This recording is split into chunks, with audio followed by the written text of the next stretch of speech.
Baik, selamat pagi semuanya. Assalamualaikum warahmatullahi wabarakatuh. Untuk suara di virtual Zoom-nya apakah bisa jelas terdengar? Dengar, Pak. Jelas, Pak. Oke, yang sudah hadir ya, walaupun baru sedikit ya, kita bisa mulai. Yang pertama, yang sudah hadir bisa mengaktifkan kameranya atau on cam-nya untuk eh, dokumen awal ya dari kehadiran di pagi hari ini untuk mata kuliah Heating, Ventilating, Air Conditioning. Ada beberapa poin atau hal yang nantinya bisa menjadi bahan diskusi lanjutan ya dari pertemuan di minggu sebelumnya yang sudah dibahas mengenai pompa kalor ya, apa yang dimaksud dengan pompa kalor, kemudian boiler dan furnace. Lalu di pertemuan lanjutannya adalah membahas mengenai bagian berikutnya yang menceritakan tentang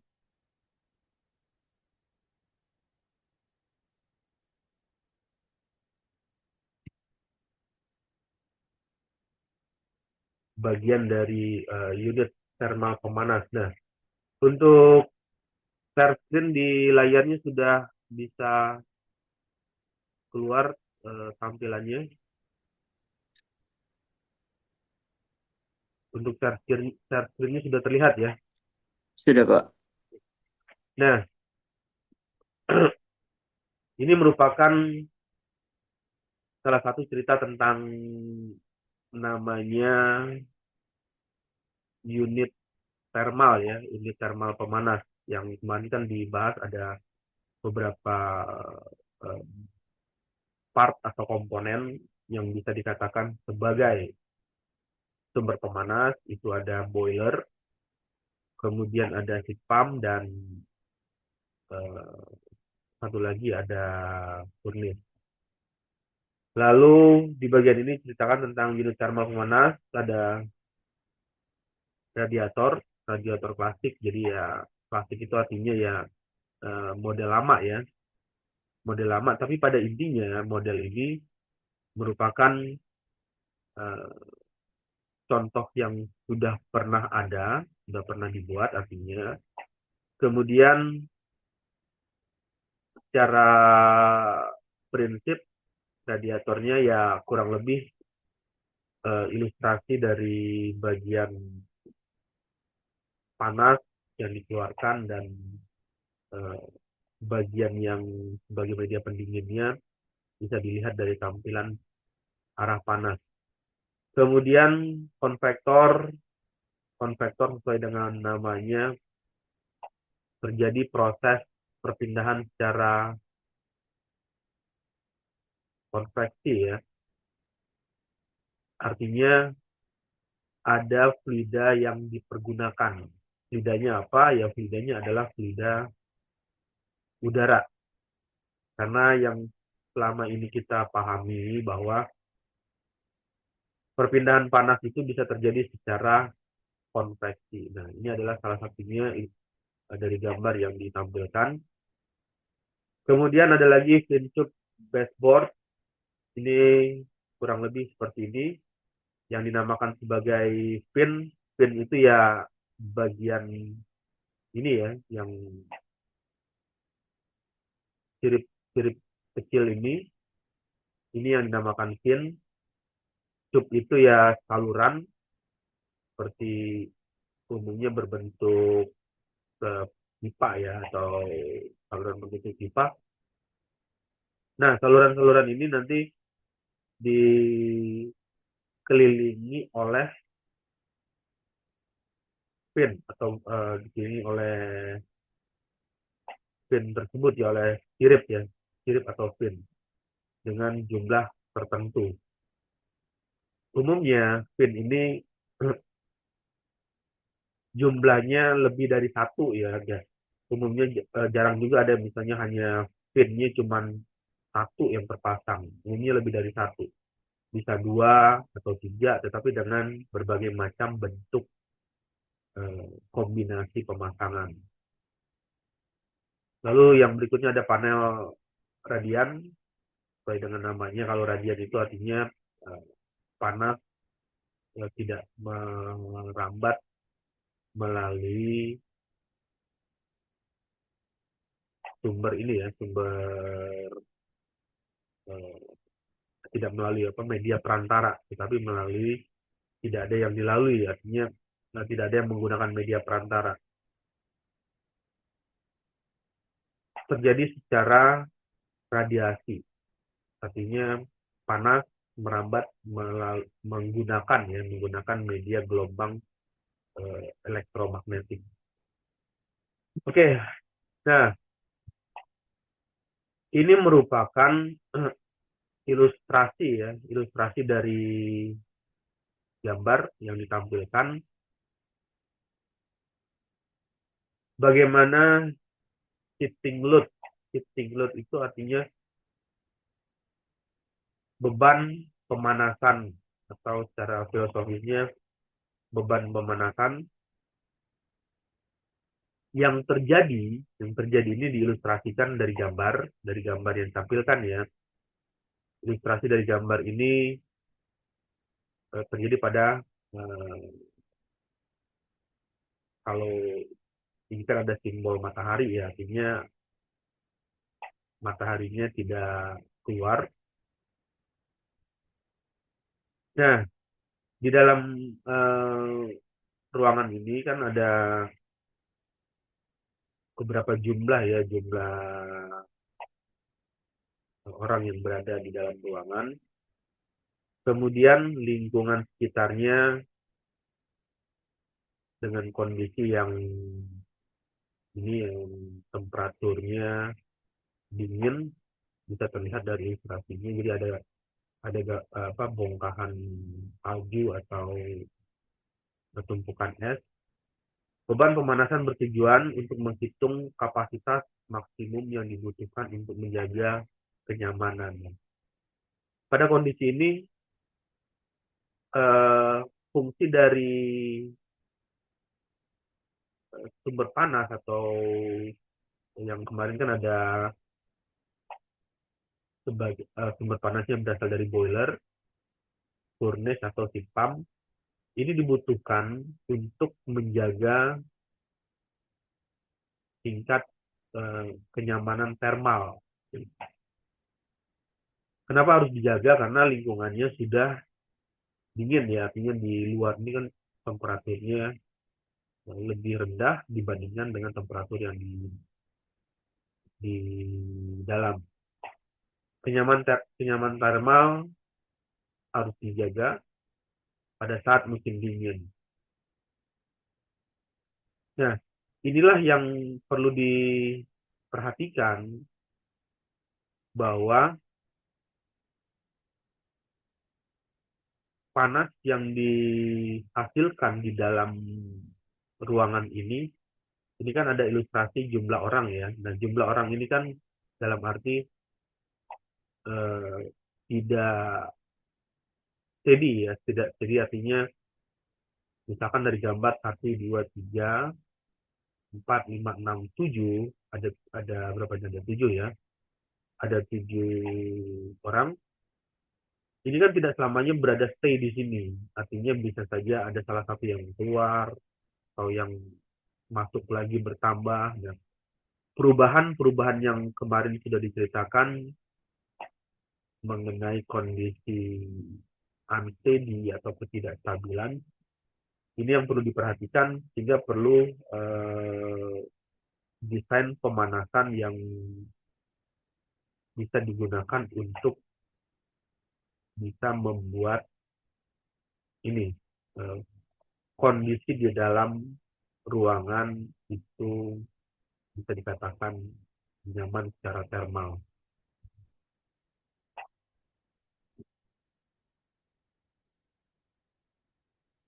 Oke, lalu yang berikutnya di bagian selanjutnya, bagaimana secara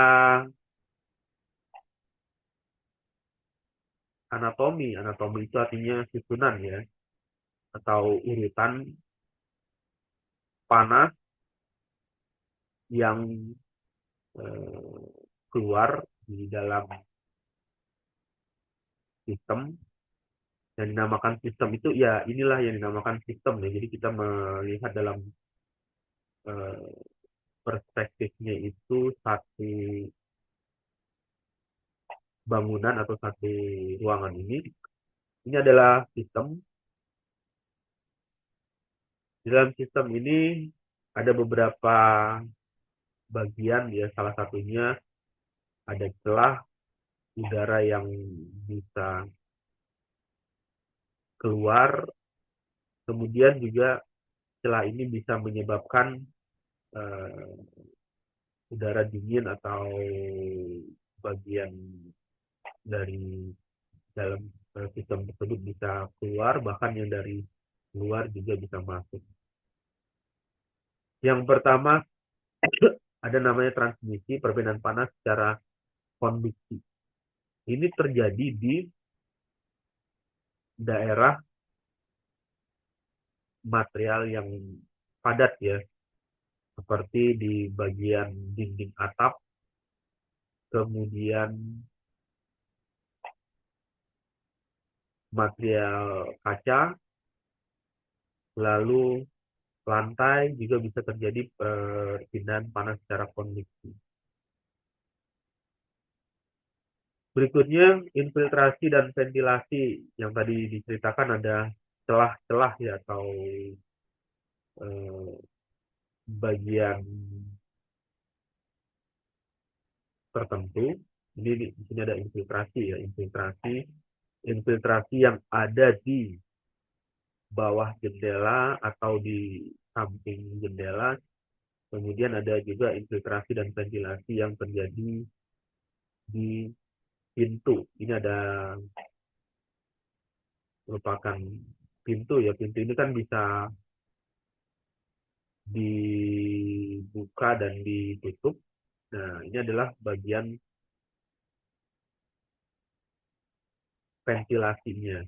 Bagaimana proses pengeluaran atau kehilangan panas itu terjadi. Melalui apa? Yang pertama, panas akan keluar melalui celah yang ada di bawah pintu atau celah yang ada di jendela, atau bahkan kalau pengen lebih besar lagi panas yang bisa dikeluarkan di dalam ruangan ini bisa membuka jendelanya secara penuh. Artinya ini terbuka penuh sehingga panas keluar. Kemudian panas juga bisa terbuang ke luar melalui proses konduksi ini. Tapi yang menjadi seringkali problemnya itu kalau misalnya kondisinya pada siang hari. Nah, kalau pada siang hari kan suhunya yang di luar lebih tinggi ya, sehingga proses konduksinya berbalik arah, artinya dari luar, dari lingkungan masuk ke dalam sistem. Nah, kapan itu terjadi? Untuk proses konduksinya ya secara natural ya akan terjadi pada malam hari, karena pada malam hari panas matahari tidak muncul, sehingga konduksi yang terjadi di dalam ruangan bisa terjadi karena ada perbedaan temperatur. Karena intinya prinsip perpindahan panas itu akan terjadi jika ada perbedaan temperatur. Nah, perbedaan temperatur itu harus bisa memberikan keterangan bahwa ini di dalam ruangan ini temperaturnya lebih tinggi dan di luar ruangan karena pada malam hari ya temperaturnya lebih rendah, sehingga terjadi arah pembuangan panas ke luar. Oke, itu adalah penjelasannya yang mengenai bagaimana kondisi kehilangan panas. Lalu bagian yang berikutnya ada persamaan dasar, ya ini sudah yang kali pergunakan ya persamaan ini. Di bagian ini kita menghitung namanya laju kehilangan panas. Kalau tadi di ruangan berapa laju kehilangan ini ya panasnya. Yang dihitung ini adalah berarti mencari nilai I. Nah, lajunya berapa? Panas yang ada di dalam ruangan ini bisa berpindah keluar.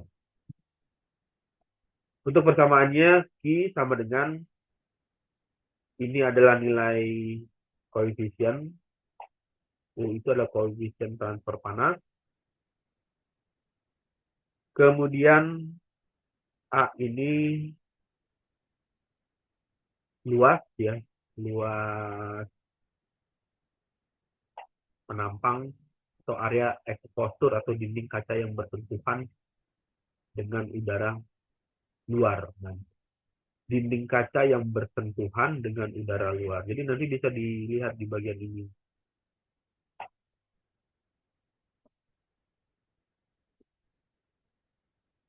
Berapa luasnya? Luas dari dinding permukaan kaca yang bersentuhan dengan udara luar. Lalu delta T. Nah, delta T ini memberikan peranan penting. Artinya nilai laju ini ya, laju perpindahan kalor ini akan bernilai kecil jika perbedaan suhu, misalnya ya sebagai ilustrasi, suhu di dalam ruangan ini suhunya 25 derajat ya, misalkan ya 25 derajat. Sedangkan karena pada malam hari atau pada pagi hari yang masih dingin, suhu di ruangannya ternyata di luar ya, di luar kaca, di luar ruangan ini suhunya 26 derajat. Perbedaan yang terlalu kecil, misalnya dari 25 ke 26, ini kan hanya 25, 26 ya, 26, 25 itu kan selisihnya hanya 1. Nah, karena selisihnya sedikit, delta T-nya bernilai kecil, maka laju yang terjadi atau panas yang kehilangan, tapi kalau panas kehilangan itu karena ini terbalik ya, berarti arahnya panas yang masuk ke dalam sistem, ke dalam ruangan ini. Tapi kalau misalnya di bagian ini laju kehilangan panas, berarti di bagian ini harus temperaturnya ini 26 derajat Celcius dan ini di luarnya 25 derajat Celcius. Jadi panasnya selisihnya 1. Nah, laju kehilangan panas ini yang perlu kita ketahui berapa nilainya. Kalau misalnya selisihnya sedikit, hanya 1 delta T-nya, maka lajunya juga akan kecepatan ya. Laju itu artinya cepatnya kehilangan panasnya juga semakin pelan. Nah, bagaimana untuk meningkatkan pembuangan panas ke luar? Caranya mudah, ya salah satunya memperluas ini area yang tereksposur dinding atau kaca yang bersentuhan dengan udara luar. Ya kalau misalnya ini ada celah sempit, ya ini celahnya kita buka. Artinya di bagian ini celahnya itu dibesarkan hingga nilai luas permukaan ini memberikan pengaruh peningkatan pada saat laju kehilangan panas. Ya, kenapa dia bisa memberikan peningkatan? Karena ada dari rumusnya ini kan ada perkalian ya. U dikali dengan A dikali dengan delta T. Oke, sampai sini ada diskusi dulu atau ada yang mau ditanyakan untuk materinya, bagaimana proses pembuangan panas ya yang terjadi di dalam sistem. Untuk suara bisa jelas terdengar ya, bisa virtual zoom-nya suaranya bisa masuk jelas terdengar. Terdengar, Pak. Ya. Oke, nah di bagian berikutnya kalau tidak ada, saya akan lanjut lagi ke materi selanjutnya. Di bagian selanjutnya ini menceritakan tentang 4 fase estimasi. Estimasi itu artinya perkiraan atau pertimbangan atau perhitungan di kalkulasi ya. Jadi macam prediksi lah untuk apa mengestimasi beban. 4 fase estimasi beban. Yang pertama ini kondisi desain. Bagaimana kondisi desain yang dibuat?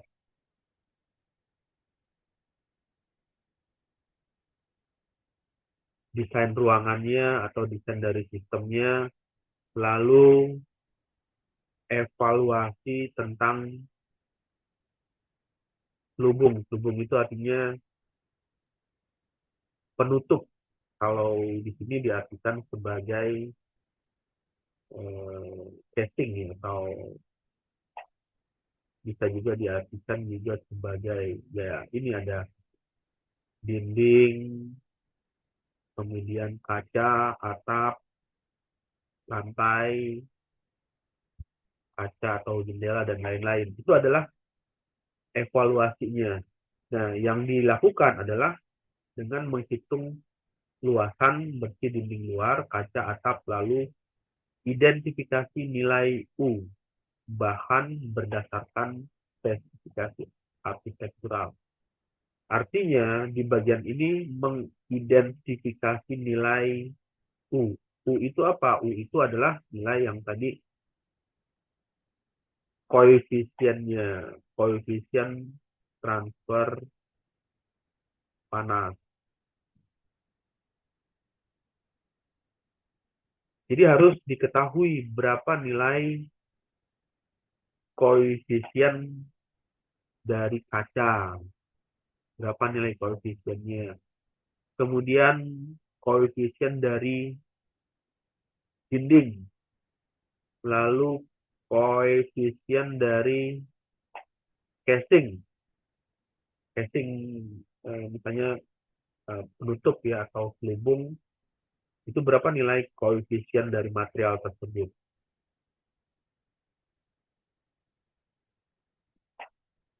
Lalu yang keempat, selanjutnya faktor penyesuaian, tambahkan pick up load atau faktor keamanan untuk kapasitas pemanas awal setelah feedback malam hari. Nah, pada saat perubahan ini, perubahan suhu ya, dikatakan perubahan suhu yang nomor 4 ini kita lingkari.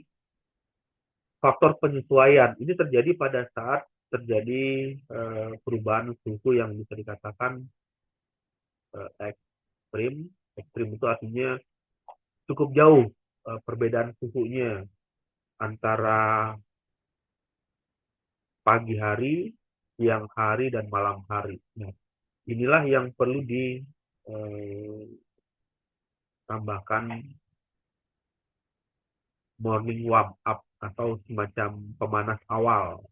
Ya, tujuannya untuk mengkondisikan ruangan tersebut tidak terlalu jauh selisih panasnya antara misalnya pagi hari, siang hari, dan malam hari.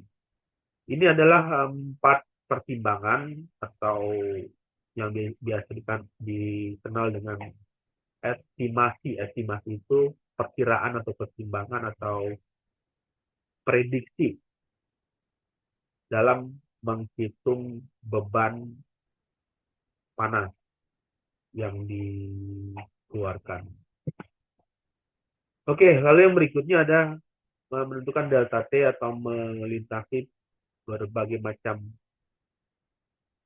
partisi interior ya. Partisi interior itu kan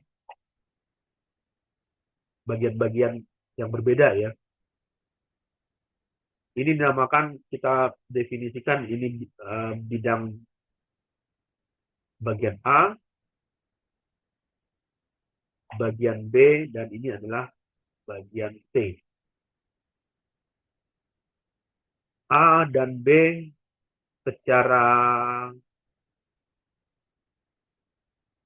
secara isi itu artinya yang ada di dalam ruangan tersebut ada perbedaan ya. Yang misalnya di ruangan A ini dipanaskan. Kenapa dipanaskan? Karena posisinya adalah sebagai living room, ruang tempat kerja atau tempat melakukan aktivitas dan lain sebagainya. Jadi harus disesuaikan dengan suhu. Kalau bisa suhunya tidak stabil di ruangan atau suhunya terlalu rendah di luar ruangan, maka perlu dinaikkan suhunya. Artinya ini perlu diatur. Diatur itu ya dengan melihat ilustrasi ada setting temperatur. Kemudian di bidang part yang lain atau partisi part yang lain ya, bidang B.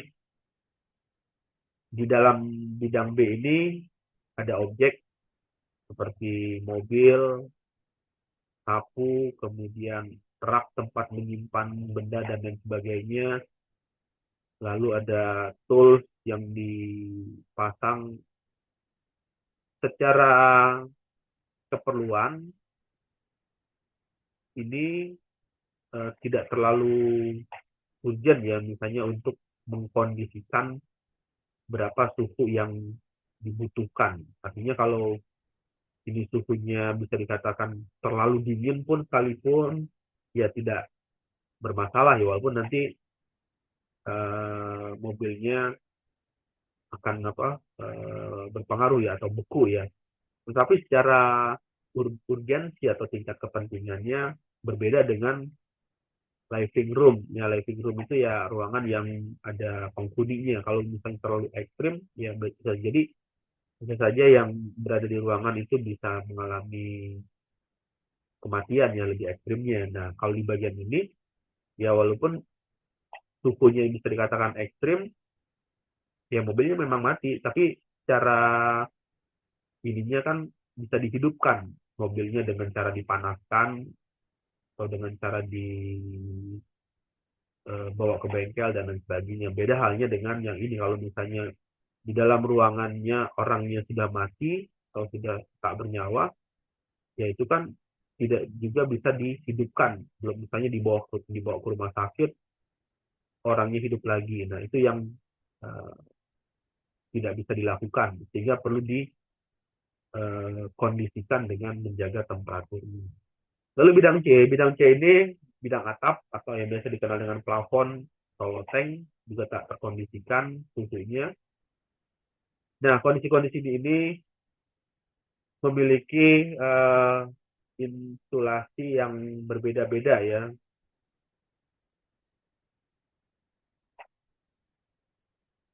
Jika ruangan menengah ya, jika ruang yang berdekatan memiliki insulasi parsial, asumsikan suhunya adalah nilai tengah antara suhu ruangan dan suhu luar. Jadi ini adalah hal-hal yang bisa dikatakan memberikan perbedaan nilai delta T. Lalu buat apa tadi nilai delta T-nya? Nah, nilai delta T-nya untuk menghitung nilai laju panas yang dikeluarkan. Jadi ada panas yang berpindah ke sini, ini juga ada panas yang berpindah ke bagian atas. Kemudian dari bagian atas, karena suhunya lebih rendah, berarti ada udara dingin yang turun ke bawah, dan di bagian sini ada partisi ya. Ini juga akan berpindah ke sini. Ini yang perlu diperhatikan adalah nilai delta T-nya, selisih suhunya. Berapa perbedaan suhu yang dimiliki antara parsial B dengan parsial A dan B, A dan C. Jadi kalau nilai parsialnya cukup jauh, tinggi, berarti nanti laju panas yang dikeluarkan itu akan bernilai lebih besar. Oke, nah ini adalah gambaran yang bisa kita simpulkan ya. Ada beberapa poin.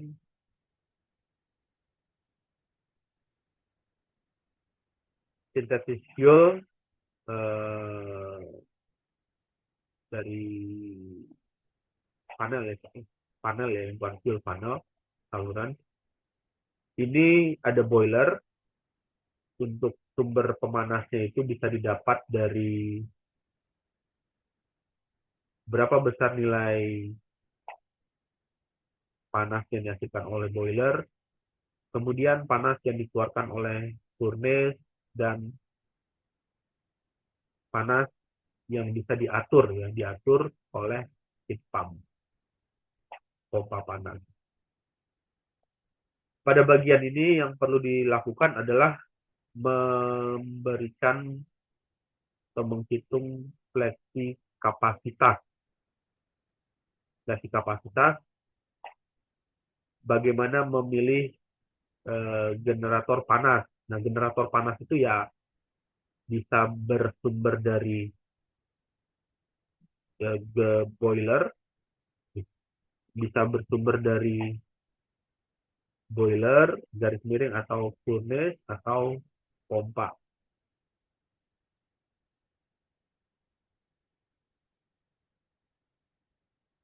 Kemudian kehilangan panas. Kehilangan panas ini merupakan total energi thermal yang di sini ada katanya itu ya bocor. Bocor itu ya panasnya ini yang dialirkan ya dari oil boiler itu keluar. Nah, keluar melalui saluran yang dikatakan bocor. Pembocoran atau pengeluarannya ini ya bisa terjadi, baik itu tadi ada melalui celah atau lubang yang tidak ditutup, kemudian ada saluran yang tidak berfungsi dengan baik. Itulah yang perlu diperhitungkan. Jadi pada saat melakukan hal ini, maka harus mempertimbangkan nilainya. Berapa panas yang dikeluarkan karena ada thermal yang tidak tersalurkan karena ada bocor ya saluran. Lalu sistem apa atau generator apa yang digunakan? Apakah menggunakan boiler, furnace, atau pompa?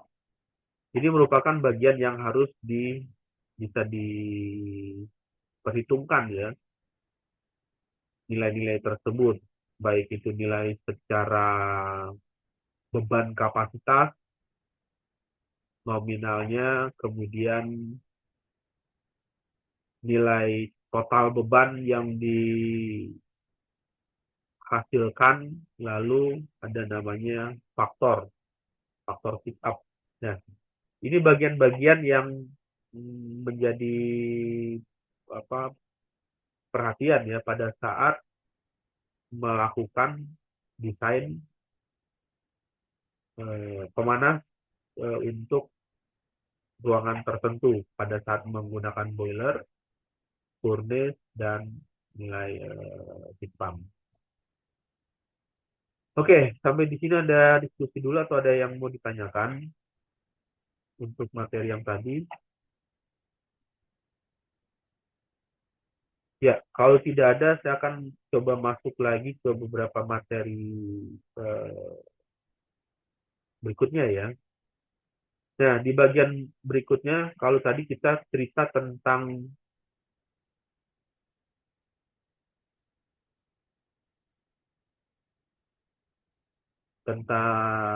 sumber pemanas, kemudian di bagian yang berikutnya ini menceritakan mengenai proses ventilasi.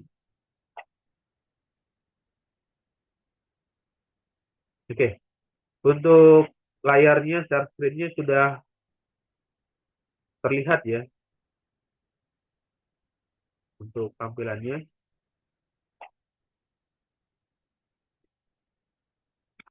Nah, di bagian ini bagaimana ventilasi terjadi. Karena sesuai dengan namanya kan HVAC. HVAC itu ada ventilating. Ilustrasinya ya seperti ini, ada saluran yang masuk melalui celah, lalu prosesnya itu ada yang terjadi secara natural atau terjadi secara mekanis, itu yang terjadi dengan ventilasinya. Nah, yang pertama, bagaimana prinsip dasar dari ventilasi? Ini yang perlu kita ketahui. Prinsip dasar dari ventilasi. Ventilasi ini bertujuan ya, mempunyai prinsip pertama untuk memberikan fresh air supply, menyediakan udara bersih atau udara segar. Fresh itu kan artinya segar. Sistem ventilasi harus dapat memasok udara segar dari luar ke dalam ruangan. Jadi dari objeknya, bukan objek ya, maksudnya arah panas, arah aliran udara yang mengalir itu dari luar ke dalam ruangan sirkulasinya. Jadi memasok itu artinya mensuplai ya, mensuplai udara dari luar ke dalam ruangan. Udara segar ini penting untuk menggantikan udara yang sudah terkontaminasi atau kotor di dalam ruangan, serta untuk menjaga kualitas udara dalam ruangan. Apa saja yang dilakukan di bagian fresh air supply ini? Umumnya karena di dalam ruangan itu ada aktivitas kehidupan ya, artinya ada aktivitas yang dilakukan mengurangi karbon dioksida CO2 dan polusi lainnya. Lalu yang berikutnya,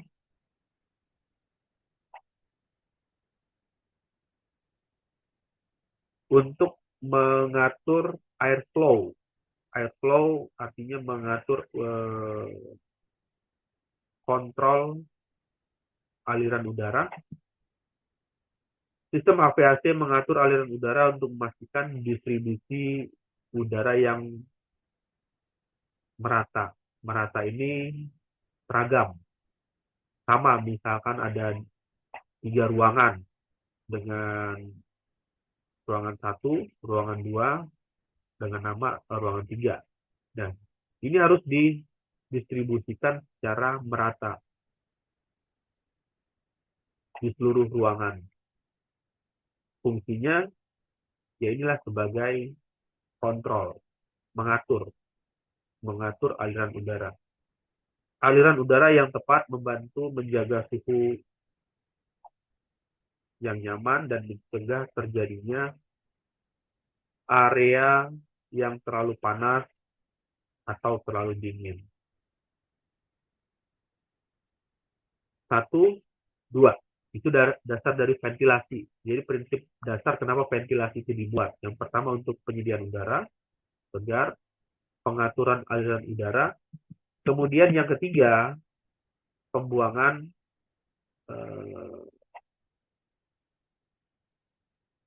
udara kotor. Nah, ketika menggunakan pembuangan udara kotor ini, umumnya menggunakan adanya sistem exhaust. Exhaust itu ya ada bisa menggunakan alat penyedot, alat penghisap ya, alat penghisap bisa berupa fan atau kipas untuk memastikan bahwa udara kotor dapat keluar dari ruang dengan cara yang lebih efisien, mencegah akumulasi yang dapat membahayakan kesehatan. Keempat, air exchange, pertukaran ventilasi menciptakan keseimbangan. Di bagian ini ada poin yang di bold, artinya menjaga keseimbangan pasokan udara segar dan pembuangan udara kotor. Jadi beberapa nilai keseimbangannya. Proses pertukaran udara ini penting agar udara dalam ruang tetap bersih dan sehat. Jadi udara di dalam ruangan ini bisa dikatakan bersih dan sehat. Untuk bangunan skala besar atau bahkan fasilitas gedung ya, atau bagian fasilitas-fasilitas tertentu. Lalu yang selanjutnya, ventilasi juga berprinsip harus menjaga kelembapan, humidity, mengontrol kelembapan. Ini yang perlu diperhatikan juga karena kalau ventilasinya dipasang kurang baik atau tidak berfungsi secara maksimal, maka nanti nilai kelembapan ini sulit untuk dilakukan kontrol. Sehingga salah satu menjadi aspek penting dari ventilasi adalah bisa mengontrol kelembapan. Lalu di bagian berikutnya, udara yang terlalu lembab ini bisa menyebabkan pertumbuhan jamur. Nah, poin pentingnya di situ dari ventilasi untuk mengontrol kelembapan supaya tidak menyebabkan tumbuhnya jamur atau menimbulkan kerusakan pada bangunan. Kenapa bisa rusak pada bangunan? Ya karena kalau misalnya terlalu lembab menyebabkan dinding menjadi basah, menjadi lembut atau bahkan ya menjadi lunak ya, menyebabkan dinding tersebut bisa mengalami kondisi crack atau patah. Nah, sementara kelembapan yang terlalu rendah membuat udara terasa kering dan tidak nyaman. Ini yang perlu dilakukan oleh kontrol humidity. Lalu yang berikutnya sebagai filter, air filtration. Jadi menyaring. Pada saat membuat ventilasi, seringkali kan ventilasi itu kita pasang ya, misalnya di bagian rumah atau di bagian gedung tertentu, ventilasi itu sering dipasang semacam ada namanya lubang-lubang kecil atau kasa ya. Misalnya ini ada ventilasi kan, katakanlah ini celah pintu ya atau jendela. Nah, di bagian ini kan seringkali dipasang kaca. Nah, itu tujuannya adalah untuk memfilter. Jadi semakin kecil kacanya, maka filternya akan semakin baik. Yang pertama ya untuk memfilter, menghilangkan debu dengan ukuran partikel cukup besar ya, terbawa oleh angin atau udara, bahkan mencegah ini juga ya, misalnya pada malam hari jika tidak dipasang ini kan ada namanya nyamuk atau binatang yang lain ya, mikroorganisme dari udara ini bisa masuk ke dalam ruangan. Nah, ini merupakan prinsip dasar yang harus dimiliki oleh ventilasi. Jadi pada saat membuat ventilasi itu kita tidak bisa sembarang, maksudnya bebas ya. Oh, ventilasinya diletakkan atau bentuknya seperti ini. Yang pertama kita harus mempertimbangkan dulu apakah ventilasi ini bisa berperan sebagai penyedia udara bersih. Oke, jika dia berperan, kita bisa checklist. Lalu yang kedua, apakah ventilasi ini bisa berperan atau bisa berfungsi sebagai pengontrol air kontrol? Jika bisa, oke. Lalu yang berikutnya, apakah di bagian ini ventilasi bisa berfungsi sebagai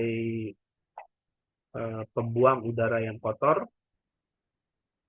Oke, berarti kalau misalnya itu kita harus bisa beri checklist, beri apa penjelasan. Kemudian, apakah pertukaran udara bisa terjadi di ventilasi ini secara seimbang? Nah, ini yang perlu diperhatikan. Karena kalau misalnya ventilasinya tidak baik, artinya bisa saja di dalam ruangannya itu lebih banyak atau lebih cepat ya mengeluarkan hasil yang dibuang, tetapi ventilasinya tidak mampu memberikan air exchange yang baik. Nah, ini yang perlu menjadi perhatian, pertimbangan. Jadi cukup banyak ya pada saat membuat ventilasi kita harus mempertimbangkan berbagai macam hal. Lalu yang berikutnya, ventilasi juga harus bisa mengontrol kelembapan. Ventilasi juga harus bisa memfilter udara untuk memastikan kualitas udaranya baik. Jadi ada 6 poin yang perlu diingat ya. 1, 2, 3, 4, 5, 6. Prinsip dasar ventilasi. Ketika ventilasi itu dibuat. Oke, ini tampilan berikutnya adalah ilustrasi ya. Ilustrasi bagaimana desain atau rancangan dari ventilasi. Ini merupakan ilustrasi ya, ilustrasi dari ventilasi. Ada namanya infiltrasi yang tak terkendali. Tak terkendali itu tidak teratur, tidak bisa dikendalikan. Ada celah di sini, ada bagian di sini, kemudian tiba-tiba yang ini bisa langsung keluar dan di bagian ini langsung masuk. Nah, perhitungan yang tidak sempurna artinya bagian ini bisa masuk, bagian ini keluar, terus ada bagian lagi secara acak aliran udaranya, ini menjadikan namanya kebocoran udara secara alami melalui celah terselubung bangunan yang didorong oleh perbedaan suhu. Jadi kalau ada cerita tentang perbedaan suhu, berarti ada nilai delta T. Perbedaan suhu di dalam, misalnya ini kita namakan di dalam ruang, dan ini yang kalau ini di dalam berarti ini di luar ruang. Perbedaan suhu dan angin tidak dapat diandalkan untuk menjaga bagaimana kualitas udara itu bisa berfungsi dengan baik. Lalu pertanyaannya, bagaimana ventilasi yang benar? Nah, ventilasi yang benar ini ya kurang lebih diilustrasikan seperti ini gambarnya. Jadi memasukkan udara secara sengaja dan mekanis untuk mencairkan polutan. Polutan itu ya polusi yang terjadi di dalam ruangan. Jika ini ada di dalam ruangan, yang ini di dalam ruangan ya, yang ini adalah ruang, di dalam ruang, dan ini di luar ruang, itu harus bisa ditentukan supaya bisa poin di bagian akhirnya kesehatan penghuninya yang ada di luar ruangan. Ini harus didesain ventilasi yang disengaja. Didesain itu artinya disengaja dan terukur. Jadi ya, poin pentingnya sengaja memang dibuat salurannya seperti itu, lubangnya lalu diukur. Misalnya posisi udaranya masuk dari bawah dan keluar dari atas. Nah, kalau yang di bagian ini kan tidak menentu ya, ada tiba-tiba dia masuk dari atas, kemudian ada yang keluar di bawah, kemudian di bagian ini ada masuk lagi ke atas, kemudian ada keluar ke bawah, dan seterusnya. Jadi tidak aliran udaranya itu tidak terkondisi secara, bahasanya itu tidak terkondisi secara terukur. Inilah ventilasi yang kurang baik ya secara desain atau secara rancangan. Lalu di ilustrasi gambar juga kan ada bagian ini ya, ini sepertinya berupa filter saringan, filtrasi. Di bagian yang ini kan tidak ada filtrasinya. Ini kan ada lubang. Ya sudah, ada lubang aja. Setelah atau saluran keluar atau masuk tanpa bisa memfilter udara yang akan masuk ke dalam ruangan tersebut. Oke, lalu yang berikutnya, nah ini merupakan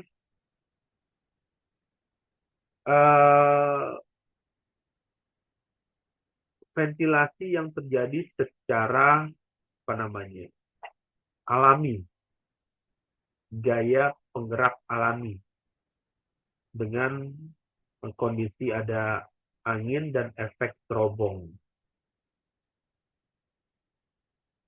Di bagian ini gedung ya, seringkali ada desainnya menggunakan kondisi seperti ini. Ini ada masuk di bagian sini, udara masuk dari bawah ya, masuk bawah. Karena udara itu kan massa jenisnya lebih rendah ya pada saat dia masuk, nanti akan tersaring, terfilter, partikel-partikel yang kotor itu akan tidak bisa terangkat ya karena ada gaya gravitasi, sehingga udaranya akan terbawa ke atas. Udara bersihnya ya terbawa ke atas melalui terobong atau celah yang sengaja dibuat. Ini terobong ini bukan karena eh, tidak tahu masih pembuatannya, memang sengaja dibuat atau sengaja didesain seperti itu untuk menyalurkan udara yang dari bawah naik ke atas, sehingga nanti bisa terdistribusi ke bagian ruangan-ruangan tertentu. Efek terobong, perbedaan densitas udara akibat suhu. Di musim dingin, udara hangat dalam gedung naik ya. Jadi pada saat musim dingin, udara panas, udara hangat ini dalam gedung naik menarik udara dingin dari lantai bawah. Jadi alur ventilasinya terjadi seperti itu. Kemudian perbedaan tekanan. Lalu di bagian berikutnya ada perbedaan tekanan angin. Tekanan angin juga memberikan kontribusi terhadap arah atau nilai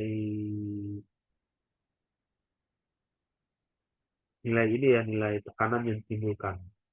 Tekanan angin menghasilkan tekanan positif di sisi datang. Sisi datang itu artinya sisi positif itu artinya ya tekanannya lebih besar. Upwind dinamakan upwind, dan tekanan negatif di sisi sebaliknya. Artinya pastikan pada saat mendesain ventilasi kita harus mengetahui di zona mana atau di daerah mana. Misalkan ya, kalau di ilustrasi ini adalah suatu sistem atau gedung lah. Kita harus tahu kondisi per harinya atau average rata-rata per harinya, angin itu paling kuat, tiupan atau hembusan itu berada pada posisi apa? Apakah berada di, misalnya dikatakan barat, ini timur, utara, atau selatan. Karena misalnya ya, ini dari gambar ilustrasinya, oh ternyata anginnya lebih banyak berhembus ya, atau lebih kuat ya tiupan udaranya dari arah barat. Arah anginnya dari arah barat. Sehingga di bagian inilah yang kita jadikan ventilasi. Ya, jadi sama seperti kayak misalnya bangun rumah atau ruangan, seorang desain arsiteknya kan harus tahu atau bagian bidang yang membuat ventilasi ini, angin ini pada pagi hari, siang hari, malam hari ini paling lama atau paling besar kuatnya di mana bertiupnya. Jika arah tiupnya berada di barat, ya berarti lubangnya harus dipasang di bagian barat ini. Ini fungsinya untuk menghasilkan tekanan positif. Tapi kalau ini tidak dilakukan, ya yang terjadi adalah tekanan balik. Udaranya yang di bagian ini tidak bisa keluar karena tekanan yang dari luar terlalu rendah. Nah, di bagian sini ada saluran yang masuk, dan di bagian ini karena tekanannya ilustrasinya lebih kecil, tekanannya yang paling rendah, dia akan keluar di bagian timur. Jadi ventilasi itu idealnya dipasang dua tempat. Misalnya tempat masuk dan tempat keluar. Pastikan bahwa tempat masuk udaranya tekanannya lebih tinggi, udara di lingkungan ya, udara di lingkungan tekanannya lebih tinggi, dan di lingkungan pada saat keluar tekanannya lebih rendah untuk tekanan angin. Oke, itu adalah bagian yang bisa kita pahami. Lalu bagian selanjutnya ada beberapa sistem ventilasi ini dibagi. Yang pertama, ventilasi yang terjadi secara natural. Jadi secara natural ventilation, alami. Sama hal yang seperti yang tadi. Nah, ini adalah ventilasi secara alami. Nah, karena ventilasi secara alami, saat membuat lubang bagian ini harus diukur terlebih dahulu. Rata-rata perharinya tekanan angin yang besarnya di bagian mana dan tekanan angin yang rendahnya di bagian apa. Sehingga nanti disitulah dipasang lubangnya, lubang masuk dan lubang keluar. Supaya bisa terjadi secara natural ventilasinya. Ventilasi alami memanfaatkan perbedaan, ada perbedaan ya, tadi perbedaan tekanan di luar dan dalam ruangan untuk memindahkan udara.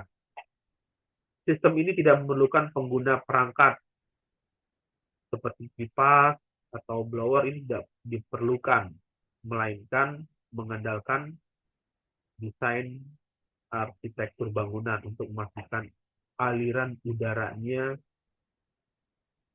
cukup.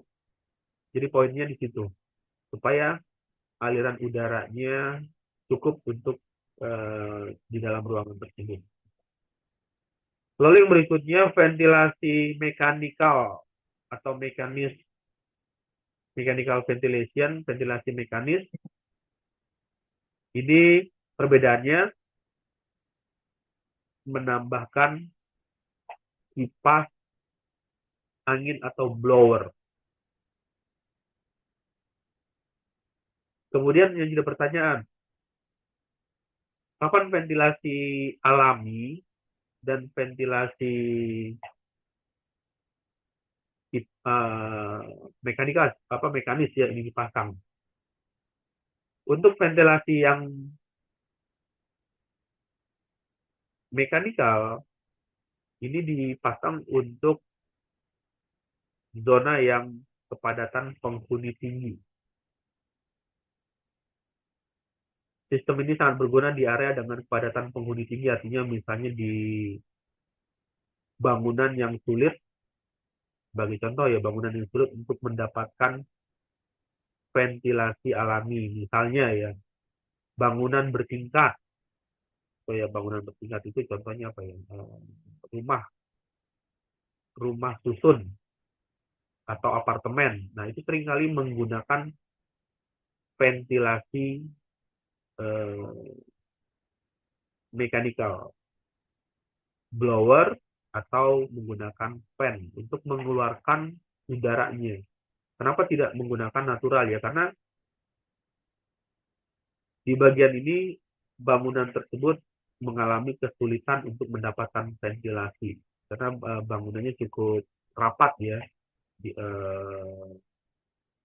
antara bangunan satu dengan bangunan dua ini jaraknya terlalu rapat, terlalu pendek, sehingga sulit udara masuk ke dalam ruangan tersebut, ya pasti membutuhkan alat mekanikalnya. Lalu yang berikutnya, ini merupakan ilustrasinya. Nah, ini adalah ilustrasi dari mechanical ventilation. Ada yang menggunakan fan sentrifugal, kipas sentrifugal, kemudian kipas aksial, Perbedaannya di mana ya bisa dilihat arah aliran sentrifugal, arah alirannya ini tegak lurus ya, dikatakan tegak lurus ini kalau dituliskan. Nah, ini ada arah aliran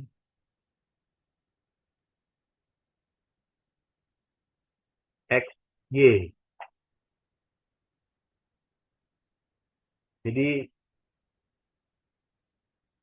masuk dari sini, kemudian keluarnya di sini. Itu tegak lurus. Aksial, arahnya sesuai dengan aksisnya. Aksis itu artinya sumbu. Jadi kalau yang ini digunakan, ya ini arah aksis X. Jadi masuknya dari sini, masuknya dari arah X, kemudian keluarnya juga di arah X. Yang sentrifugal masuknya dari arah X, tapi keluarnya arah aksis Y.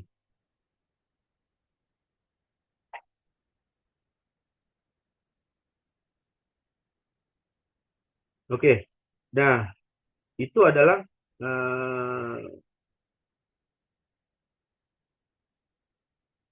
kondisi sentrifugal dan kondisi aksial. Untuk kondisi sentrifugal ini sesuai pada bidang yang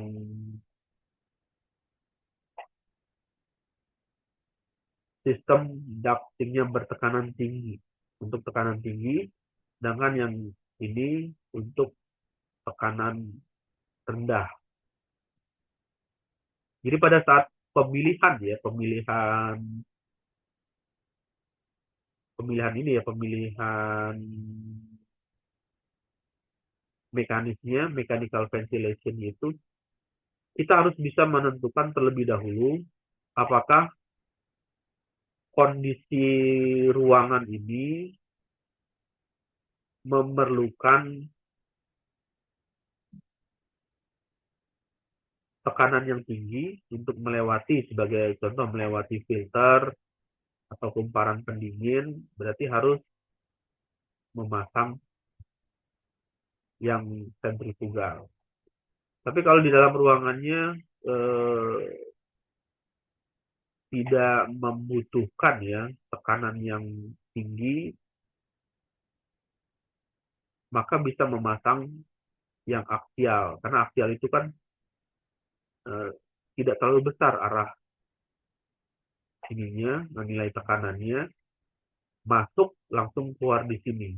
Sedangkan yang ini masuk dari sini, keluar di sini. Nah, ada proses resirkulasi yang terjadi di dalam kipas ini menyebabkan peningkatan nilai ini, nilai tekanannya, sehingga daya dorongnya menjadi lebih besar. Ini yang perlu diperhatikan. Jadi pada saat menggunakan ini ventilasinya, kita harus mengetahui terlebih dahulu yang mana yang sesuai. Jadi tidak bisa bebas, harus mengetahui terlebih dahulu apakah menggunakan fan aksial atau menggunakan fan sentrifugal.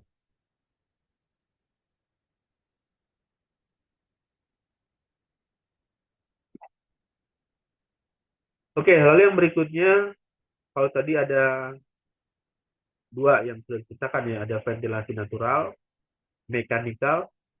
Kemudian yang selanjutnya ini hibrid sesuai dengan namanya, campuran antara mekanikal dan alami. Kenapa perlu dicampur penggunaannya? Ya, karena dipengaruhi oleh kondisi cuaca. Jadi kondisi cuaca yang tidak menentu, tidak stabil ya, tidak stabil atau tidak menentu ini, ventilasi hybrid ventilation ini lebih sangat sesuai untuk kondisi cuaca yang tak stabil atau kebutuhan pengendalian udara. Untuk membuat ventilasi itu kita harus mempertimbangkan poin-poin yang tadi, apakah memasang yang natural atau memasang yang mekanikal atau campuran. Nah, ini yang perlu diestimasi atau bisa diperhitungkan. Hal apa yang dibutuhkan.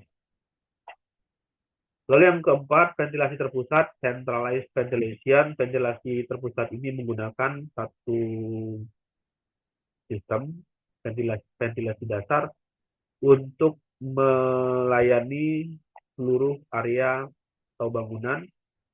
Sistem ini sering digunakan pada gedung komersial. Gedung komersial itu gedung sewa yang biasa digunakan. Misalnya gedung untuk seminar atau untuk rapat atau bahkan untuk acara kegiatan tertentu, gedung-gedung terminal. Lalu rumah sakit ini seringkali juga menggunakan ventilasi terpusat, di mana udara yang disirkulasikan melalui satu unit sentral. Jadi ada satu unit khusus ya, melalui satu unit sentral dibagi ke seluruh ruangan menggunakan ducting, saluran. Oke, itu adalah sistem ventilasi yang dapat dibagi menjadi beberapa jenis. Oke, lalu yang berikutnya, untuk selanjutnya ini ada yang bisa memulai untuk mempersiapkan presentasi ya dari tiga kelompok yang akan presentasi bisa menyiapkan slide presentasinya. Kelompoknya ada ya untuk presentasi.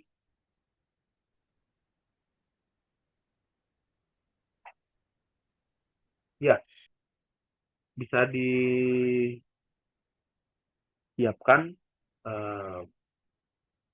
share screen untuk presentasinya. Saya izin share screen, Pak. Ya. Kemudian untuk yang akan melakukan presentasi bisa mengaktifkan on cam-nya, kameranya.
Mana suara saya terdengar?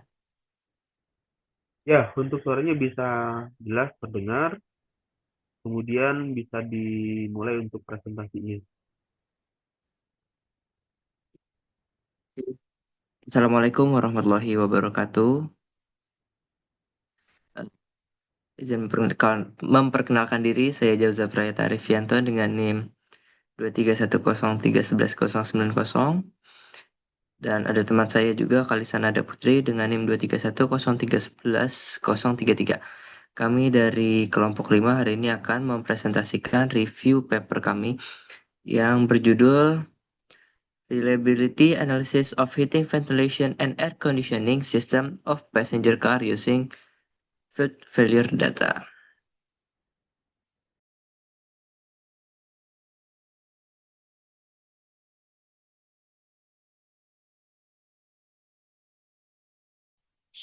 Baik, yang pertama-tama dari latar belakang terlebih dahulu. Untuk sistem HVAC merupakan subsistem kritis yang tidak hanya menjamin kenyamanan termal penumpang, tetapi juga menjaga kualitas udara di dalam kabin kendaraan. Di India, armada kendaraan penumpang telah melebihi 40 juta unit, di mana keluhan terkait HVAC menyumbang sekitar 12-18% dari total laporan di pusat servis setiap tahunnya. Angka ini menjadikan HVAC sebagai salah satu kontributor biaya pemeliharaan tertinggi dan penyebab utama waktu henti kendaraan atau downtime di kawasan perkotaan yang padat. Tantangan utama dalam menjaga performa HVAC terletak pada keragaman kondisi lingkungan, infrastruktur, dan pola penggunaan yang sangat dinamis antara wilayah geografis. Faktor-faktor seperti suhu ekstrim, kelembapan, dan tingkat polusi udara yang bervariasi menyebabkan laju kegagalan sistem tidak seragam. Oleh karena itu, diperlukan analisis pola kegagalan berbasis data lapangan secara langsung untuk memahami akar penyebab masalah, mengoptimalkan desain sistem, dan meningkatkan kepuasan pelanggan melalui layanan yang prediktif. Untuk selanjutnya, metodologi pada penelitian ini menggunakan metodologi yang detail untuk menganalisis kegagalan sistem HVAC pada kendaraan penumpang di berbagai wilayah, zona, dan area yang ditentukan dalam diagram alir. Dataset penelitian ini mencakup 7.842 catatan kegagalan sistem HVAC yang dikumpulkan secara sistematis dari Pusat Pelayanan Resmi Pabrikan Original Equipment Manufacturer selama periode 5 tahun, dengan granularitas tinggi yang mencakup identifikasi wilayah geografis, yaitu 11 wilayah di India, zona administratif, area, hingga deskripsi teknis mengenai mode kegagalan. Dataset ini juga mencakup keterbatasan data lapangan tipikal seperti deskripsi keluhan yang hilang dengan estimasi 3%, dan entry rate sensor akibat riwayat layanan tidak lengkap sekitar 2%. Selanjutnya, data ini dikategorikan berdasarkan zona, wilayah, dan area untuk mencerminkan kondisi lingkungan dan operasional yang beragam.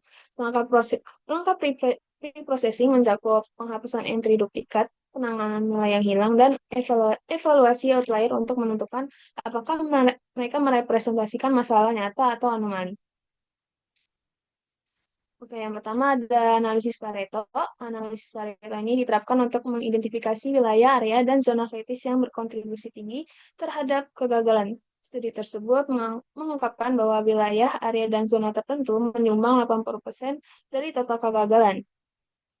Studi ini mengungkapkan bahwa wilayah seperti Delhi, Uttar Pradesh, Maharashtra, kemudian zona seperti Northwest, South, dan North, serta area seperti New Delhi, Ahmedabad, dan Mumbai merupakan kontributor paling signifikan.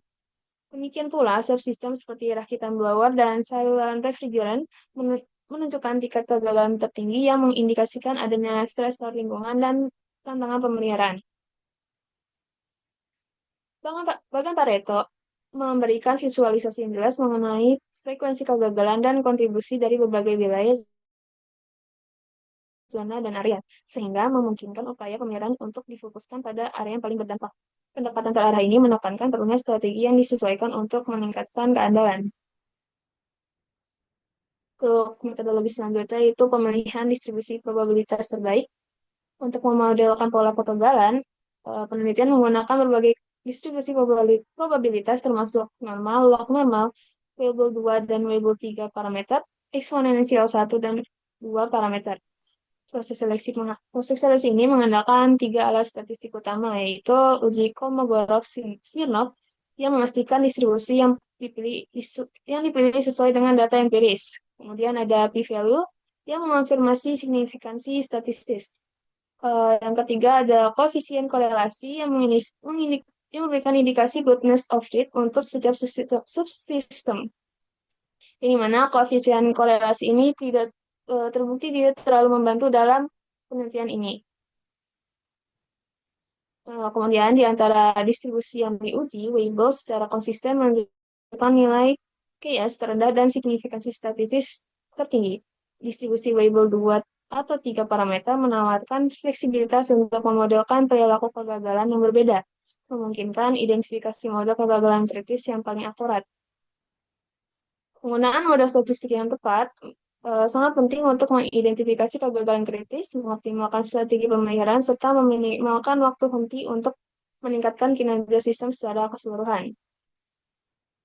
Kemudian yang ketiga ada analisis statistik yang mencakup metrik seperti mean, median, modus, standard deviation, variance, skewness, kurtosis, dan coefficient of variation.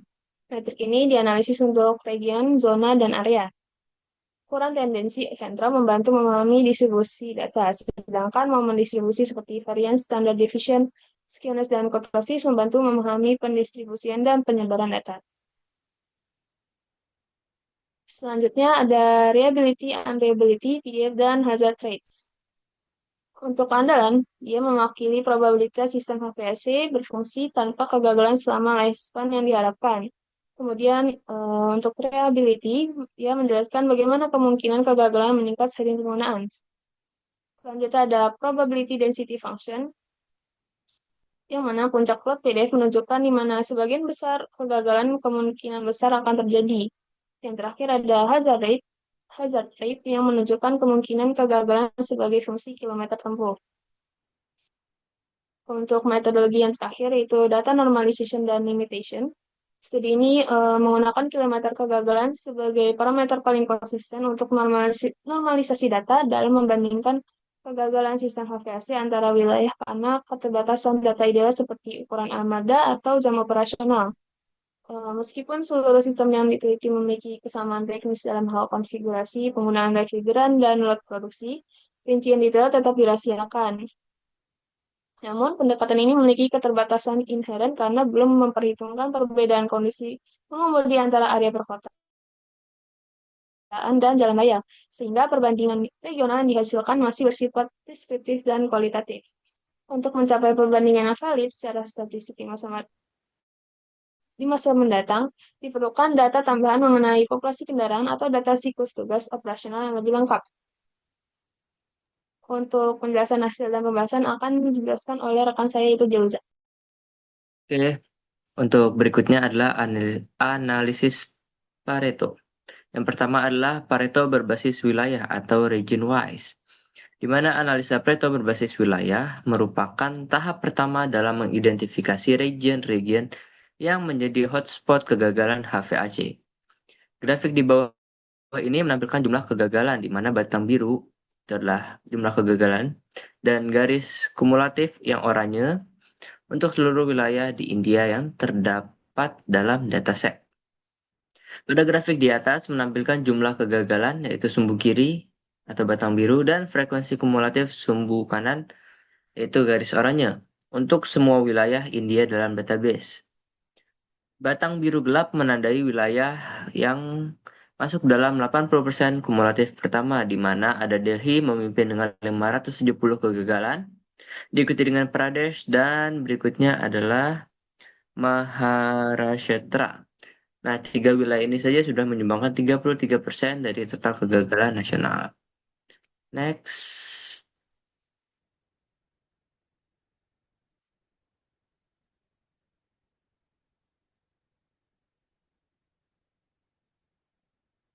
Berikutnya adalah Pareto berbasis zona. Analisis Pareto berbasis zona mengelompokkan kegagalan ke dalam 5 zona geografis besar. Yang pertama adalah ada Northwest, ada South, North, West, dan East, di mana zona ini memungkinkan identifikasi pola regional yang lebih luas di luar batasan administratif wilayah. Pada grafik di atas juga menampilkan 5 zona dengan batang biru bertingkat berdasarkan jumlah kegagalan, di mana yang merah adalah garis kumulatif dan garis referensi 80% atau yang putus-putus menunjukkan distribusi beban kegagalan. di mana zona Northwest mendominasi dengan 1.500 kegagalan, hampir 2 kali lipat dari zona East yaitu 200. Ini mencerminkan konsentrasi kesadaran dan pusat layanan yang lebih tinggi di wilayah metropolitan Barat Laut India. Next.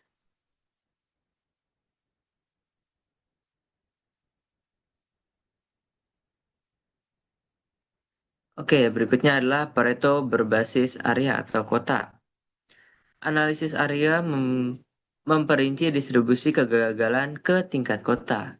Ini adalah tingkat granularitas tertinggi yang memungkinkan identifikasi kota-kota spesifik yang memerlukan intervensi paling mendesak. Bisa dilihat gambar grafiknya. Nah, di grafik ini menampilkan distribusi kegagalan di seluruh area atau kota dalam dataset, di mana batang biru gelap adalah kota-kota yang masuk dalam threshold 80% kumulatif. Bisa kita baca di situ New Delhi memimpin sebagai area kegagalan tertinggi dengan 920 kasus kurang lebih, diikuti dengan Ahmedabad 810 dan Mumbai 680. Tiga kota ini sudah menyumbangkan kurang lebih 60% total dari kegagalan seluruh area. Next. Berikutnya adalah analisis Pareto berdasarkan kode keluhan atau failure mode. Di grafik Pareto berdasarkan kode keluhan atau complaint code description adalah grafik yang paling kritis secara teknis karena langsung mengidentifikasi subsistem mana yang harus diprioritaskan dalam perbaikan desain. Di grafik di atas menampilkan seluruh mode kegagalan yang terdokumentasi dalam dataset, diurutkan dari kontribusi terbesar ke terkecil. Batang biru gelap menandai kegagalan yang termasuk dalam kumulatif 80%. Batang kode keluhan disusun dengan label vertikal. Oke, next. Oke, berikutnya adalah kita akan membahas dari deteksi outlier atau box plot dan violent plot. Yang pertama adalah box plot dan violent plot per wilayah. Di sini box plot dan violent plot secara bersamaan menyajikan ukuran dispersi IQR, whisker, dan outlier, dan bentuk distribusi yaitu bentuk violent. Dari failure kilometers, kombinasi dua visualisasi ini memberikan wawasan yang jauh lebih kaya dibandingkan menggunakan salah satu saja. Pada panel kiri atau box plot, setiap kota merepresentasikan IQR 25 sampai 75 persentile. Garis merah di dalam kotak adalah median. Whisker memanjang ke nilai terkecil atau terbesar dalam 1,5 kali IQR. Titik di luar whisker adalah outlier.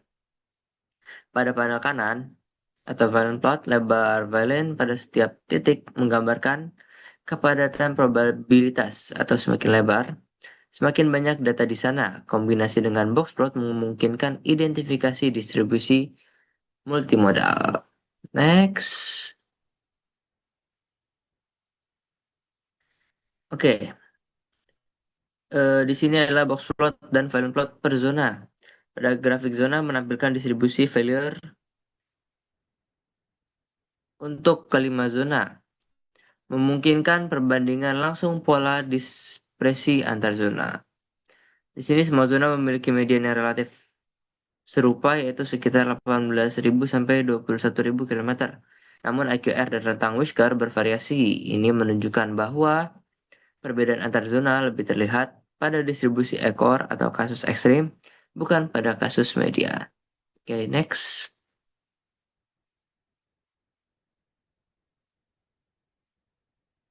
Oke, berikutnya adalah analisa kurva keandalan unreliability PDF and hazard rate per wilayah.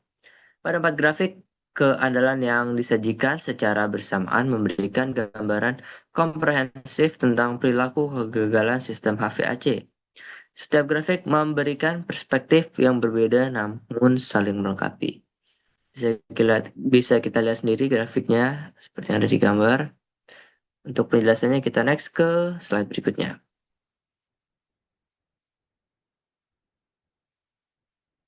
Oke, pada panel A, kurva keandalan atau RT, semua kurva dimulai dari R sama dengan 1 atau 100% keandalan pada 0 km. Semakin curam turun kurvanya, semakin cepat komponen terdegradasi. Pada panel B, kurva unreliability FT komplement dari RT menunjukkan probabilitas kegagalan yang meningkat seiring kilometer. Kurva yang naik lebih cepat sama dengan wilayah dengan kegagalan lebih awal. Pada panel C atau PDF Probability Density Function, puncak PDF menunjukkan kilometer di mana kegagalan paling sering terjadi. Kurva yang sempit, kegagalan yang terkonsentrasi dalam rentang kilometer tertentu. Kurva lebar sama dengan kegagalan terdistribusi merata. Berikutnya adalah pada panel D, kurva hazard rate atau HT. HT laju kegagalan sesaat terjadi fungsi IKM. Karena semua lebih dari satu, semua kurva monoton naik. Semakin jauh kilometer, semakin besar kemungkinan gagal saat ini. Pada panel A, di Gujarat menunjukkan kurva yang paling lambat turun membutuhkan hingga 60.000 km sebelum R turun ke 50%. Pada panel B, Punjab dan Kerala menunjukkan variability yang paling cepat konsisten dengan N terendah mereka. Pada panel C, kereta menunjukkan puncak PDF tertinggi paling tajam, mayoritas kegagalan terkonsentrasi dalam rentang kilometer yang sempit. Pada panel D, hazard rate Punjab naik paling tinggi di atas 30.000 km setelah titik ini. Oke, next.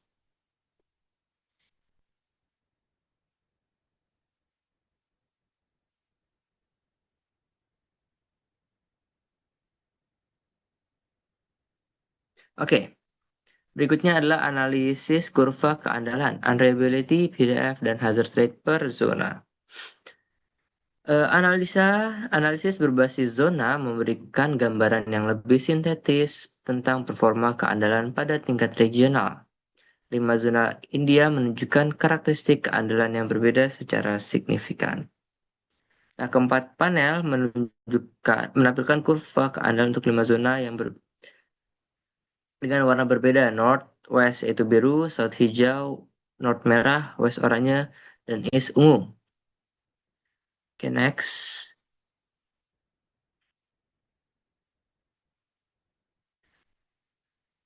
Di panel A, keandalan zona Northwest, konsisten tertinggi, kurva turun paling lambat, zona East turun paling cepat. Perbedaan antara kedua zona ekstrim ini sangat signifikan pada 20.000 km, di mana RT Northwest masih 68%, sementara East sudah 45%. Pada panel B, unreliability zona East mencapai FT sama dengan 0,5 paling awal, atau kurang lebih 15.000 km dibandingkan Northwest yang baru mencapai 23.000 km.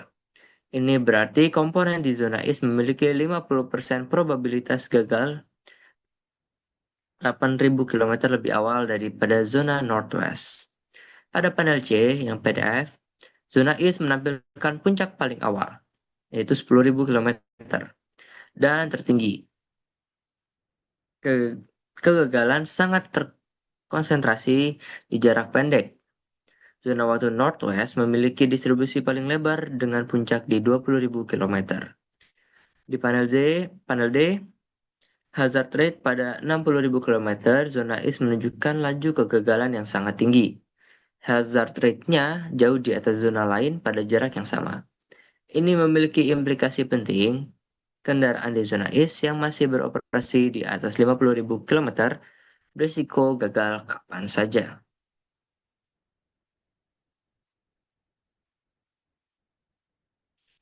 Berikutnya adalah hasil dan pembahasan dari analisa kurva keandalan, reliability, PDF, dan hazard rate pada per area. Analisis tingkat area memberikan panduan paling spesifik untuk keputusan pemeliharaan operasional. Karena interval service dan alokasi sumber daya umumnya ditentukan pada tingkat kota atau area. dari 11 kota atau area ditampilkan dengan warna berbeda pada grafik.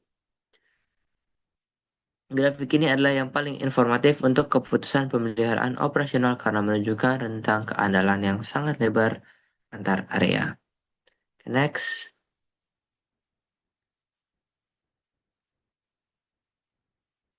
pada panel A, keandalan di Ahmedabad dan Pure memiliki kurva yang turun paling lambat. Komponen bertahan paling lama. Di Noida dan Cochin turun paling cepat. Rentang antara area terbaik dan terburuk mencapai lebih dari 11.000 km, perbedaan yang sangat signifikan. Pada panel B, Unreliability, Noida dan Chandigarh menunjukkan pertumbuhan unreliability paling cepat. Menariknya, Chandigarh memiliki sebesar 1,645. Namun, N sama dengan 21.165 km. Artinya kegagalan di Chandigarh sangat diprediksi dan berakselerasi tajam setelah KM tertentu. Pada panel D, yaitu yang PDF, Chandigarh dan Noida menampilkan puncak PDF yang tajam dan sempit. Kegagalan sangat terkonsentrasi dalam rentang KM yang kecil. Memudahkan prediksi jadwal perawatan, Pune dan Ahmedabad memiliki PDF yang lebih datar, kegagalan lebih terdistribusi. Pada panel D, hazard rate, Chandigarh menunjukkan salah satu hazard rate tertinggi pada jarak 50.000 km akibat beta yang tinggi. Ini berarti keandalan di Chandigarh yang sudah melampaui umur atau N-nya berisiko sangat tinggi. Ahmedabad dan Lucknow memiliki hazard rate yang jauh lebih rendah pada KM yang sama. Next.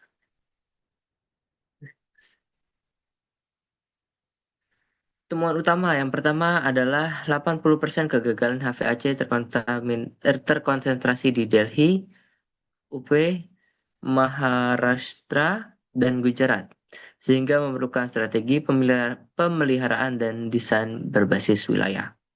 Yang kedua adalah blower motor adalah penyebab kegagalan tunggal terbesar, yaitu hampir 60%.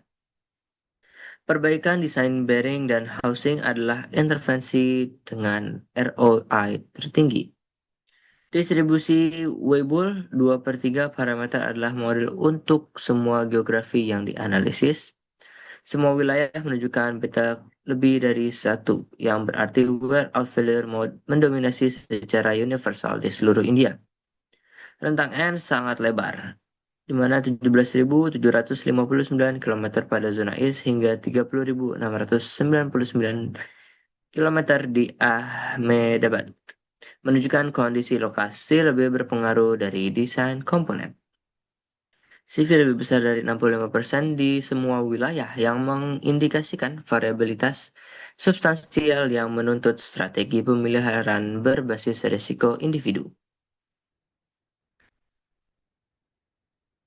Conclusionnya atau kesimpulan dari sini adalah studi ini menyajikan evaluasi keandalan komprehensif dari sistem HVAC pada mobil penumpang menggunakan data kegagalan lapangan yang luas di seluruh India. Grafik Pareto mengungkapkan bahwa lebih dari 80% kegagalan terkonsentrasi di wilayah tertentu, terutama Delhi, Uttar Pradesh, Maharashtra, dan Gujarat. Di tingkat area, New Delhi, Ahmedabad, dan Mumbai saja yang menyumbang 60% dari total kegagalan. Pemodelan statistik menunjukkan bahwa distribusi Weibull dengan parametrik bentuk beta berkisar antara 1,2 hingga 1,7 dan masa pakai karakteristik N sekitar 20.000 hingga 30.000 km adalah yang paling cocok, menunjukkan pola kegagalan aus atau wear out yang dominan. Analisis kegagalan subsistem mengungkapkan bahwa masalah motor blower sendiri menyumbangkan sekitar 60% dari semua kegagalan. Diikuti oleh kegagalan coil evaporator dan kompresor yang secara bersama-sama menyumbangkan hampir 80% dari total kegagalan. Disarankan agar inspeksi blower proaktif dilakukan setiap 10.000 km dan pemeriksaan kebocoran refrigeran setiap 20.000 km. Penggunaan kecerdasan buatan atau AI dan pembelajaran mesin atau machine learning menawarkan potensi signifikan untuk beralih dari pemeliharaan reaktif ke pemeliharaan prediktif. Mungkin itu saja dari kelompok kami. Jika ada yang ditanyakan, silakan. Ya, untuk presentasinya sudah dilakukan.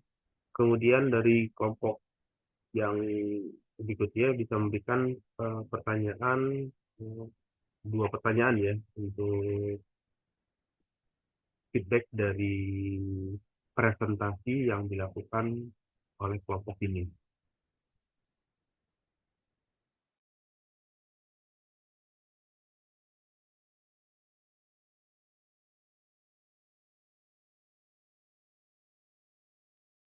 Untuk Saudara Joseph, apakah saya boleh nanya? Boleh, silakan. Suaranya masuk kan? Terdengar dengan jelas. Oke. Izin bertanya, bagaimana temuan penelitian ini dapat membantu perusahaan manufaktur dalam menentukan jadwal pemeliharaan preventif yang lebih efektif bagi pelanggan? Oke, terima kasih. Oke, terima kasih Isan untuk pertanyaannya.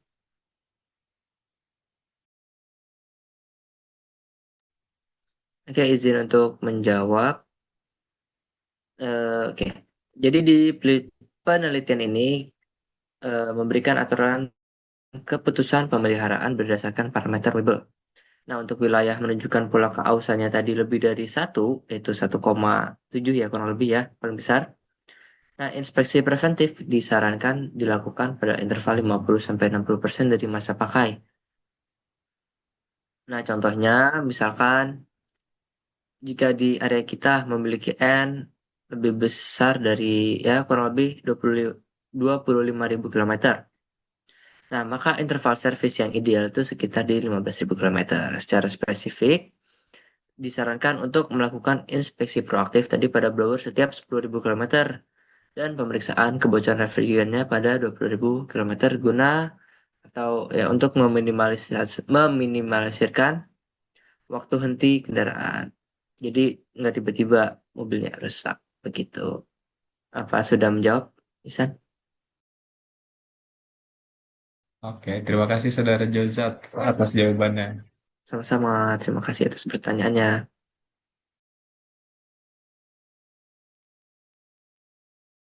Oh, saya coba Benyamin dengan NIM 23103113132 akan bertanya mengenai pertanyaan yaitu mengapa wilayah tertentu seperti Delhi, Uttar Pradesh yang dimana dalam data yang kamu berikan itu 80% menyumbang tingkat kegagalan HVAC yang jauh lebih tinggi dibandingkan dengan wilayah lainnya. Terima kasih. Baik, terima kasih atas pertanyaannya, Bu Bun. Oke, berdasarkan analisis Pareto, yang mana dia lebih dari 80% kegagalan terkonsentrasi di wilayah tersebut. Nah, hal ini disebabkan oleh beberapa faktor, yaitu wilayah, di mana wilayah ini terpusat di perkotaan dengan kepadatan kendaraan yang lebih tinggi dan kondisi lalu lintas yang berat, yang mana dia membebankan beban operasional lebih besar kepada sistem HVAC. Yang kedua, ada faktor lingkungan seperti suhu ambien yang sangat ekstrim dan polusi udara di wilayah tersebut, di mana dia mempercepat degradasi komponen. Yang terakhir, tingginya konsentrasi pusat servis resmi di wilayah tersebut yang menyebabkan pencatatan data kegagalan menjadi lebih banyak dibandingkan wilayah dengan infrastruktur servis yang terbatas. Kurang lebih seperti itu jawabannya, Bu Bun. Apakah menjawab?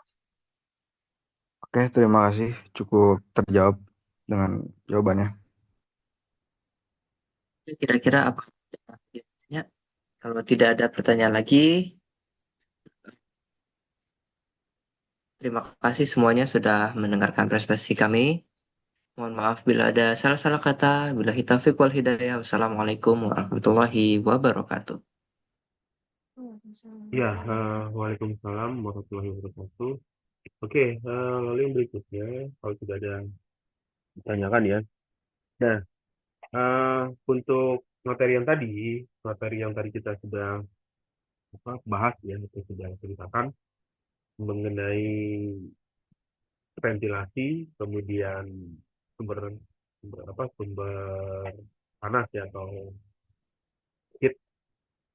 Untuk materinya ada mau yang ditanyakan mengenai materi yang tadi?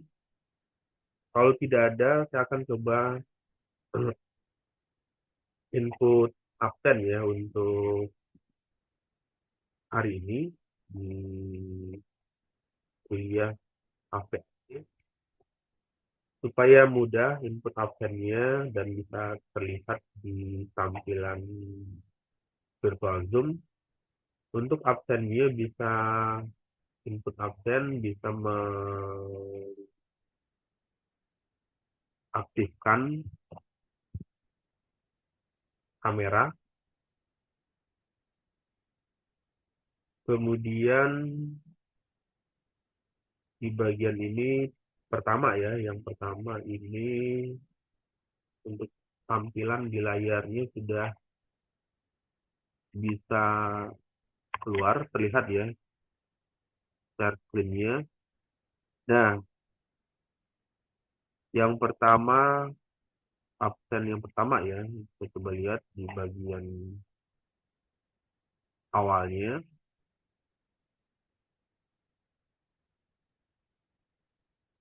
Untuk presensi yang pertama mata kuliah HVAC. Oke, yang pertama ini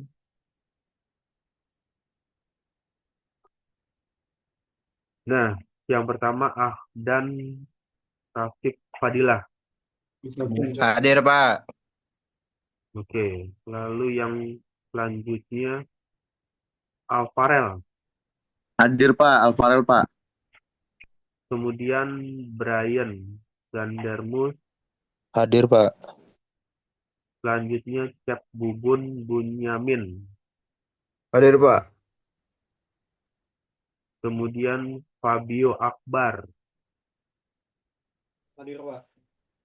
ada ya, Fabio Akbar, Alexa, ada ya, ada nggak? Siapa Fabio Akbar? Hadir, Pak. Hadir. Oke, nah, tadi suaranya nggak keluar. Fahrullah Makmun Ramadan,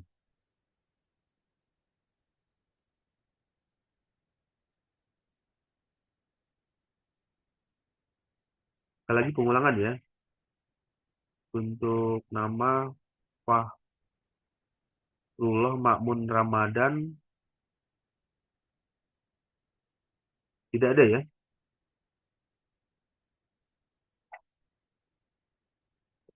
Kemarin itu saya lupa yang ikut MBKM siapa sih namanya? Ada 4, Pak. Ada si Irsyada, terus Muhammad Nabel, habis itu Randy, sama ini, Pak, Raden Gibran.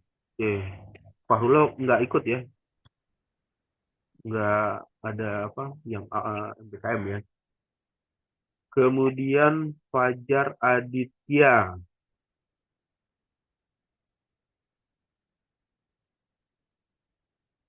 sekali lagi ya pengulangan untuk suaranya.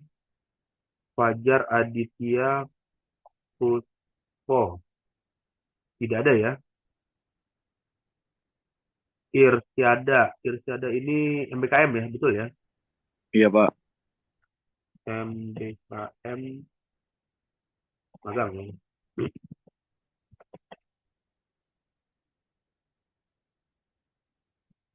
Magang MBKM. Oke. Terus yang ini harus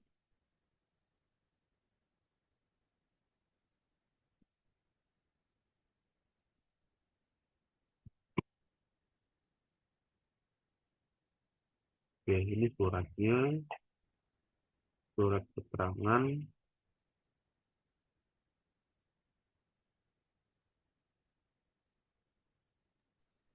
Lalu yang berikutnya, sebentar, ini harus dilihat dulu satu-satu. Oke. Nah, selanjutnya Jauza. Ada ya? Jauza Hadir. Oke. Kemudian Khalifa Nada Putri. Hadir, Pak. Oke, lalu yang berikutnya Maulana Ihsan Ardiansyah. Hadir Bapak. Oke, selanjutnya Muhammad Raka. Hadir Bapak. Muhammad Nabil Pasya Lutfi. MBKM Pak. Oke, berarti ini keterangan ya. Magang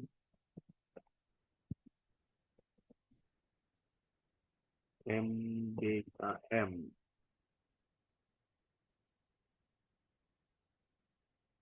Oke, ini suratnya. Lalu disimpan. Kemudian Muhammad Rafli. Hadir Pak. Oke. Kemudian Naufal Zaki. Hadir Pak. Selanjutnya Muhammad Raden Gibran. Ini MBKM juga ya. Iya Pak, MBKM Pak. MBKM. Ini kalau MBKM di sana pertanyaannya memang nggak bisa ini ya, apa? Nggak bisa online ya atau gimana? Atau apa? Terisolasi gitu.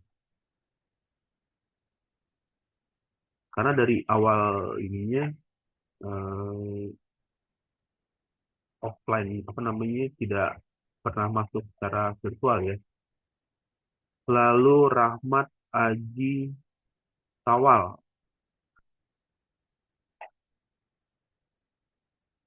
Rahmat Aji Sawal MBKM juga nggak?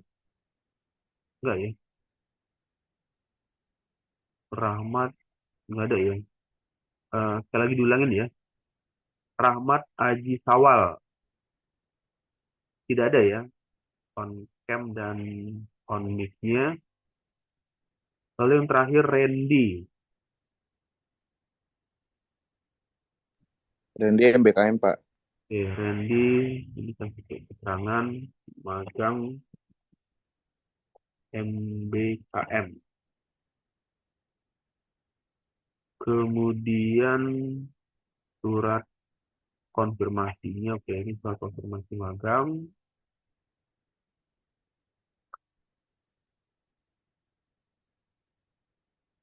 Oke, nah ini adalah input absensi kehadiran ya untuk mata kuliah HPKT. Semuanya sudah terdata ya, terinput di sistem Siakatnya untuk mata kuliah HVAC, Heating, Ventilating, and Air Conditioning. Oke, kalau tidak ada, saya izin untuk melakukan penyimpanan, simpan presensi kehadiran. Nah, di bagian berikutnya, ini sudah pertemuan ke-7. Kemudian, di pertemuan ke-8 itu kan kita agendanya berupa UTS ya, ujian tengah semester. Untuk ujian tengah semester ini, karena kampusnya lagi apa namanya MBKM ya, bukan MBKM, UTBK, jadi secara virtual. Untuk UTS ini maunya di hari apa, hari Senin atau Selasa? Sekarang kan hari Selasa ya, atau di Senin aja Pak, sesuai jadwal. di hari Senin ya. Jadwalnya jam berapa itu? Jam 13 ya, jam 3 sore ya. Iya Pak. Oke, berarti hari Senin jam 3 sore. Kemudian tolong diinfokan ke siapa yang MBKM juga ya ikut UTS, karena kan ada UTS itu kan komponen ini ya, materi untuk penilaian dari mata kuliah HVAC. Ada komponen penilaiannya. Yang pertama itu kan ada presentasi tugas kelompok, lalu ada tugas mandiri. Tugas mandiri itu ya yang dikumpulkan di virtual, bukan apa, Google Classroom, yang dikumpulkan di Google Classroom, tugas mandiri, kemudian tugas kelompok yang presentasi. Nah, yang ini UTS itu ya ujian tengah semester. Jadi nanti tolong diinformasikan ke nama-nama tadi ya, nama-nama mahasiswa yang ikut MBKM, karena online kan pasti bisa lah untuk jarak jauh, untuk mengerjakan tugasnya, atau bukan tugas, sebenarnya UTS-nya, ujiannya secara online, nanti akan dilaksanakan di minggu depan ya, di minggu depan, tanggal berapa itu, minggu depan 27 ya, tanggal 27 April 2026, jam jamnya apa, jam berapa, jam 3.30. Nanti tolong diinformasikan untuk UTS Senin minggu depan tanggal 27 April 2026 jam 3.30. Soalnya akan dikirimkan di Google Classroom GCR. Jadi soalnya akan dikirimkan di Google Classroom tanggal 27 April. Oke, baik. Kalau begitu, apakah ada pertanyaan untuk materi yang tadi dibahas mengenai ventilasi dan